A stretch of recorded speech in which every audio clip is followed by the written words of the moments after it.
బులెటిన్లో మరో breaking news చూస్తున్నాం. అనంతగిరి మండలంలోని ప్రముఖ పర్యాటక కేంద్రమైన సరియా జలపాతం వద్ద ఇద్దరు యువకులు గల్లంతైన ఘటన ఆదివారం సాయంత్రం చోటు చేసుకుంది.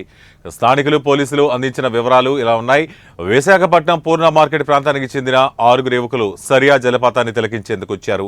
అయితే రెండో స్టెప్ జలపాతం అందాలను తిలకించి తిరిగి వెళ్తుండగా మొదటి స్టెప్ డేంజర్ జలపాతం వద్దకు వచ్చేసరికి 6గురిలో వాసు నరసింహ అనే ఇద్దరు యువకులు జారిపడి గల్లంతయ్యారు. వెంటనే వారిని రక్షించేందుకు స్నేహితులు ప్రయత్నించినప్పటికీ ఫలితం లేకుండా పోయింది. సాయంత్రం కావడంతో స్థానికులు అనంతగిరి పోలీసులకు సమాచారం అందించారు. గల్లంతైన ఇద్దరు యువకుల వయసు 23 సంవత్సరాల లోపు ఉంటుందని స్థానికులు అంటున్నారు. ఈ విషయాన్ని వారి కుటుంబ సభ్యులకు సమాచారం అందించారు. ఉదయం నుంచి ఆయా ప్రాంతాల్లో పోలీస్ శాఖ ఆధ్వర్యంలో గాలింపు చర్యలు కొనసాగుతున్నాయి.